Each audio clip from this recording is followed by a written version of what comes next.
When did you begin to get involved in music? Well, I was interested in music, but that time I was learning trade, you know, and meet up some guys who can sing. One named Desmond Decker. Desmond Decker and Bob used to work as welders at the same place.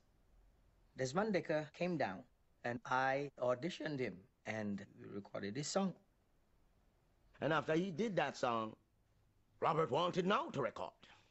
So Desmond took him to Beverly's. And he went away and recorded a song to prove to me that if he could record a song, I could. Don't you look at me so small and say I'm going mad.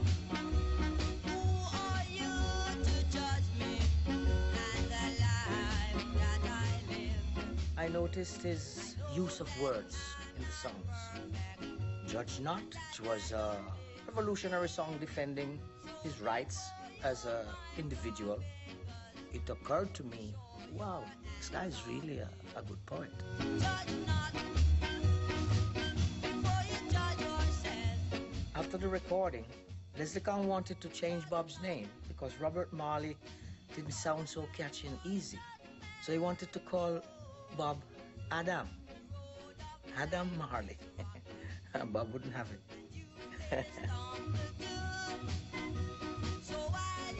He realizes that a group would be maybe the appropriate thing other than being individual solo artists. We used to listen to groups like Frankie Lyman and the Teenagers, the Drifters, the Platters. So there was a recruitment process taking place. Myself and Robert started to put the group together. And then here comes this tall, dark, as they would say, handsome dude named Peter, and he has this guitar knowledge. And from Robbie here, that Robbie said, play guitar? You serious? So he just give him the guitar right away. So it's 4-string still, but Peter tuned the 4-string. And it's just like that. On First Street is a music street. We had 3 or 4 places on First Street that rehearsed. And they were rehearsing like every day. Cause them time it was Bob, Peter, Bonnie. We used to call ourselves juveniles.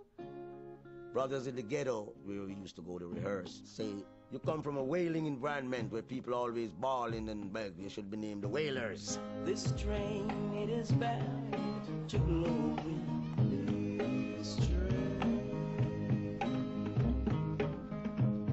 This train is bound to glory. This train is bound to glory. This train don't carry. As far as the Whalers, harmony and the building of the Whalers, musically, Joe Higgs is the responsible person. Having his own career, he decided to take the group up as a project. As the group improved, people say, yeah man, I'm ready, and Joe said, no, them don't ready. Don't wanna come swell them head about no ready. They are just getting ready. And we rehearsed for about 2 years. We go sing a park downtown for the people. We go sing down a back wall for the Rasta man them. We even go sing at the Maypen Cemetery for the Duppy them.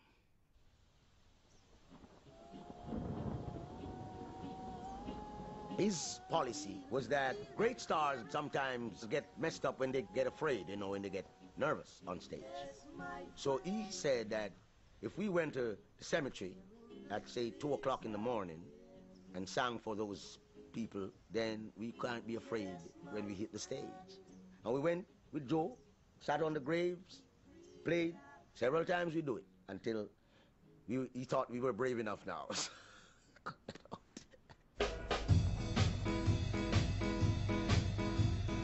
Gather together, be brothers and sisters, we're independent. Just about the time of the independence, the Jamaican musicians wanted to have a music that they can call Jamaican music. Well, Jamaica came up with a unique rhythm. I didn't think it was deliberately done. I think it was an attempt to play something, and it came out that way. It became known as reggae, but it started off as ska, which was putting all the accent on a different beat than what is normally where the accent is. It would be on the off beat instead of the on beat.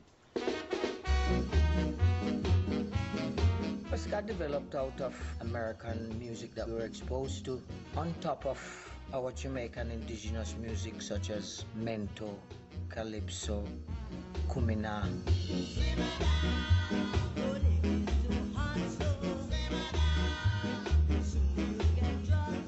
We were at a bar one evening and one of the guys said to us, listen to this group.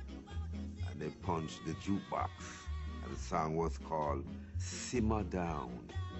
And no more other tune playing that box the whole time we were there. But simmer down, I tell you.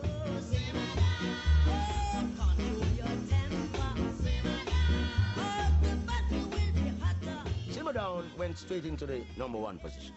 And the Wailers were launched.